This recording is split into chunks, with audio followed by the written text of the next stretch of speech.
Hi, and welcome back to the Social Media Magic Podcast. My name is Brittany Verlinich. I'm a content strategist, social media manager, total marketing nerd, and I'm the host of the show. I'm glad you're here. Thank you so much for tuning in to spend part of your week with me. It is not lost on me that you are spending your time and energy watching or listening to this, and every single view, share, save, like, subscribe helps. So thank you so much for doing that. I have talked a lot on this channel and throughout my content about content repurposing. It is something I do myself, both for my own content as a seller, as a teacher creator. So I live in both worlds too, right? I'm the TPT seller doing content marketing over here. I am also the teacher creator creating content and selling those skills to brands. And I also do that in a way as a social media manager. So I definitely straddle both worlds. But I wanted to take this episode to share all of the different ways you could take one piece of long form content and turn it into 20 posts, because some of them are maybe ones that you've heard before. And if you have heard of them before, why aren't you doing them? So there's that extra call to action there to actually go on and execute on what you're learning, which I am a big fan of here. So there's that. There's the actual execution, and you can set up automations and you can schedule times for batching. And that definitely helps with actually executing on it and getting it all done. Using AI does that too. Those are three big things, right? You can batch create, you can set automation so that things repost over and over again, or you can use AI to cut down the time on content creation. I have covered those a lot, but if you want me to dive more deeply into either one of them, let me know on Instagram over at Brittany Verlinich, and maybe I'll consider doing a series. Speaking of, that is one really simple way to stretch out one piece of content and repurpose it, is to turn it into a series. If you had a blog post, YouTube video, or podcast episode do really well, it had more views, more interactions, more engagements, more shares, or whatever metric than usual. It even just had maybe more responses. Maybe you got messages about how much it touched them, whatever content it was. Use that as a clue. That is qualitative data. That is feedback you are getting from your community, from your followers, or from your viewers, that is something they want to see or hear more of. So why not take that one individual piece of content and turn it into a series? This that you're listening to right now is a bit of a series. I'm making a series of content on how you can reduce, reuse, repurpose, and recycle your content so that you can get more out of every single thing you create. So that is a series. I'm taking each concept and I'm deciding to go a little bit deeper, but I'm even seeing as I'm outlining these episodes and even as I'm talking, oh wow, I can go deeper into batching. I can go deeper into automations. Which tools am I using, right? And the more you create, the more you will see that. It really does take a practice. It's like building a particular muscle group. The more you do it, the better you will get, the more that you will start to think like a content creator, like a content marketer. So that's one creative way, right? Is by turning it into a series. So for example, if you are talking about ways to get your students to listen to you, so you're talking about classroom management, you might have one of the tips you talk about is attention getters. And you have so many teachers saying, hey, do you have a list of attention getters? Well, one thing you could do that is a great way to repurpose content is you can make it into a list building freebie. It's actually one of the other tips I have for you, so I'm kind of giving you a preview. But if you're like, wow, okay, people really liked this piece of content so much, I'm going to make a series on it, and I'm even going to create some bonus content. Maybe I'll even do a workshop or a webinar that I'm going to promote my resources in. By the way, this is genius to do if you have a high ticket bundle. And when we say high ticket in the teachers pay teachers Etsy space, this can be as little as like $20, $30, $50, $100, $200. I know if you're listening and you're a coach or a service provider, high ticket is going to mean something very different to you. By the way, that is another part of my evergreen content system that I'm going to be talking more about in the program I'm going to be launching soon, is thinking about all these different pieces of content and how they work together in an ecosystem that works for you. So it's not just the content that you're creating that's publicly facing, it's also the content you create specifically for your leads, the people who are interested in your products and services. Those are your webinars, your workshops, your challenge content. And you can repurpose these things, right? You could have a challenge that you do, by the way, a 3 or 5 day challenge, and then turn that into a podcast episode series later, maybe 6 months after the challenge has happened. So see, that's another way we can repurpose content. We can actually have them go back and forth, right? Really popular content, expand on that, make it into a workshop or a challenge. If you had a really popular workshop or a challenge, consider releasing it on your podcast, especially if you want to relaunch something in the future. Maybe you had an open close model in the past, like you had a membership that was open closed, and then you decide to make it evergreen. Why not make that episode just freely available on YouTube or on your podcast so people can find it, watch, or listen at any time, and then choose to join your membership if it's the right time for them? So you kind of just got 3 in 1. one, right? We talked about turning really high performing individual pieces of content into an ongoing series. That does mean extra work though, right? You're creating new videos, you're recording new podcasts, you're writing new blog posts, you're creating new social media posts. By the way, this is so genius, especially if you're on TikTok. There is this series called Who TF Did I Marry? And it was beautifully done, masterful storytelling, but it was a series. And that was the genius of it, is that people had to keep coming back. She could have just told the whole story in one go if she wanted to, right? I don't know if this was strategic, but the fact that she broke it up and had people coming back every single day to tune in, that helped her develop a massive following very quickly, okay? So doing a series on any platform will work really well, but you have to commit. Now, batching does help with that because then you can create, 5 videos in one sitting, you can write 6 posts in one sitting, whatever, but you have to commit to it because people are now expecting to come back and find it. So something to consider. You could repurpose that content into a lead magnet or make a lead magnet out of it. You could turn it into launch content. So in my system, we talk about how you have your evergreen trees. They build the canopy that is public facing to the wind and the elements, and it protects and creates the ecosystem down below, right? Because all of your short form content in some way is usually coming from your long form content, whether it's through ideation or through practice or even just getting ideas as you record and create. So you can think of your launch and promotional content that you create, usually based at least roughly on your long form content and the products and offers you have, as the understory of your forest, right? So we have the canopy, the trees at the top protecting everything underneath from the wind, the rain, the extreme sun, but then you have the understory. If the canopy protects and nurtures, the understory is where ideas really take root and start to grow. It's also directly related to your products and your offers, which, spoiler alert, is the soil, which I will be talking about more as time goes on. So this is your sales pages, your email sales sequences, webinars, challenges, all that. And the cool thing is there's a lot of interplay between this and your evergreen content because, as I already mentioned, the free public facing content can become launch and promo content and vice versa. So you can repurpose a lot of that. And I think that really expands us to think about what is content. I mean, you can even take a resource, and you should be, by the way, take your resources that you have listed on Teachers Pay Teachers, Etsy, wherever, and use that as the basis for your content creation and ideation. In fact, I don't know if you knew this, but even with the free version of ChatGPT, you can upload a PDF and ask for it to give you like 20 pieces of content idea. Just let it know what platform, what channel, what your brand voice and all that is, and say, hey, what should I write about based on this product? What would my customer need to know about this topic, this content, this standard, this skill before they buy it? It's going to be a total game changer for you. I just did that with my own store Math with Minis. By the way, if you're not already following along on that journey, I am doing a tell-all showing everything, building in public step by step, building a brand from basically starting at $0 a month to a full-time income within a year. That's the goal anyway. And I will know it's successful is if everything is built up enough to sell it. I'm not sure if I will sell it, but that is the goal to get to that point. So you can follow that journey of mine on Substack. I will be sure to put that information in the episode, in the video description. So if you click on that now, you'll be able to find it there. And that one is more periodic updates because it's me sharing in real time what's working, what's not, what I'm trying. As of when I'm recording this though, I am now neutral. Meaning I'm not just losing money anymore on the things that I was paying for, like my Google Workspace, my storage. I was paying for a clip art / PowerPoint tip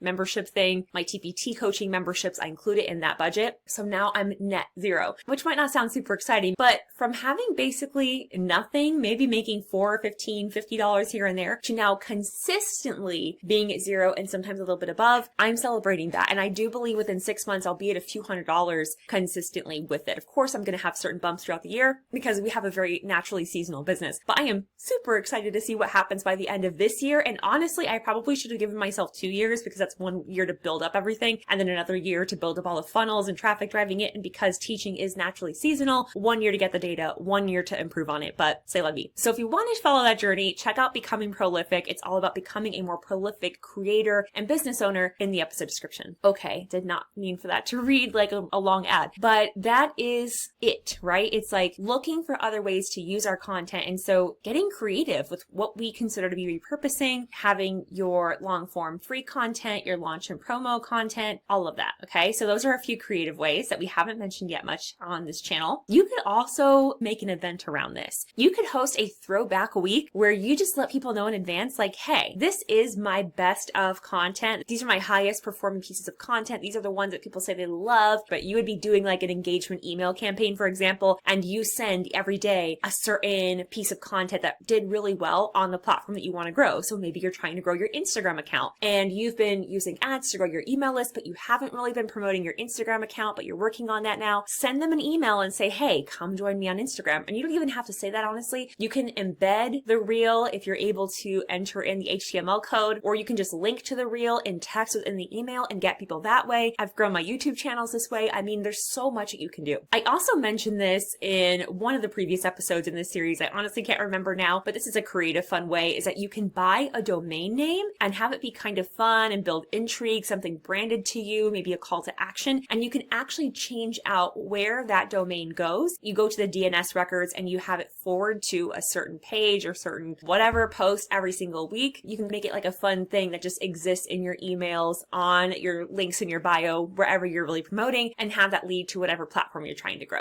You can also build all of this content into your welcome sequences. So if you already have welcome sequences and funnels set up for your products, for your overall general list building and email marketing, why not insert different touch points and places for people to get to know you, your brand, and your content, right? Introduce them to those old blog posts, introduce them to YouTube videos and podcast episodes that you've already done. There are so many ways to repurpose your content, and honestly, you can see a lot of crossover, right? Like reusing, repurposing. Here's really what I see as a difference. So when you are reducing the content you're creation, you're either eliminating platforms, maybe formats, like you say, I'm not going to do videos anymore, which would reduce a lot, right? Or you say, I'm going to reduce the amount of time I spend on the apps, or I'm going to set a rule for myself that each video will not take me longer than 5 minutes to make. And if I go over 5 minutes, I'm just going to drop it, right? Whatever it is, gamify it for yourself. That's one way to reduce. And then we have reusing, which is literally taking the same exact post and posting it again, or even just copying and pasting and using parts of it in a new post. Like there's so many different ways you can interpret that. Repurposing is where you could be posting the same post, but on a different platform. So for example, maybe you want to get started on TikTok. I actually wouldn't recommend this. TikTok just seems to like TikTok style videos, the aesthetic, the way that the format is. If you are going to do this, by the way, if you want to have like videos on YouTube Shorts and videos on Instagram Reels, I think it's better to create with TikTok, download those videos, upload them to Instagram Reels, upload them to YouTube Shorts, upload them to Facebook Reels. I think it's better to create with TikTok's app and then share, or to create in a totally third-party app like InShot or Canva or CapCut. I created one piece of content, one video, and I technically am getting 6 times the reach, right? Because I'm uploading it on TikTok, Instagram, Facebook, YouTube, LinkedIn. I don't know where I said 6, but you get the point, right? Because now all these different platforms are using the same kind of medium, short form video. I call that cross-pollination, especially when you have like cross-posting turned on from your Instagram business account. You can make it so that it automatically posts to your Facebook personal profile or your Facebook business page at the same time. So all these little tricks and tips you learn as you go. Those are just a few ideas. I have one more for you. You can create a start here button for followers. So if you have an Instagram profile, you can set aside one highlight, and on the highlight, you can say start here or push me or watch this, whatever. And then you have all of the content that is like your cornerstone pillar pieces, things that people should absolutely know about you, your brand, your products before they become a customer, before they book a call, whatever it is that you're selling. Now, a couple of episodes ago, I went through my whole process of how I start with like one YouTube video and snip that out into all the different kinds of content. I use AI a lot for this. I use automation and batching to be able to execute as much as I do. I also did not do nearly this much when I had a full-time teaching job. So I also just want to give you that permission. But I will say, if I had ChatGPT and Claude and Perplexity and all of these different tools when I was in the classroom, I would have been a 10x creator. So if you are doing this full-time and you're already really prolific, then you can become 10 times more prolific, right? Or maybe 50 times more prolific. If you are struggling to even just execute and get stuff out there, like you don't have all of your evergreen content created yet, or you just can't imagine even going back through your posts and reusing and repurposing them, I actually have a content repurposing tutorial bundle. It's $37. I will link it in the episode description today. I already gave you so many ideas. I want you to execute by repurposing at least one piece of content this week. Let me know which idea you end up trying. If you're watching on YouTube, you can let me know in the comments. Also, if you're watching on YouTube, can you do me a favor? Can you like this video and hit subscribe, and then click that little bell so you never miss notifications of when a new video is posted? It makes sure that you don't miss any content that you want to see from my channel. It also shows YouTube what you're looking for, what your goals are, and it will figure out, oh, okay, you're a seller, you're a teacher creator, you're trying to use social media to get more site traffic, subscribers, and sales. I'm going to put you in front attracted more people who are going to help you do just that, which is great. But it's also good for me, so thank you in advance, because it shows YouTube, okay, this girl Brittany, she's doing something good, people like it, and I would appreciate it if you would do that. Thank you so much. Thank you, thank you. If you are listening to the audio version, you can follow this podcast if for no other reason than you get the notification of when a new video is released. I send my weekly emails on Tuesday, so if you're like a voracious podcast listener like me, or you just like being the first to know things, you will get a notification before all of my email listies do. So all of that said, thank you so much for being here, and I look forward to talking to you again soon.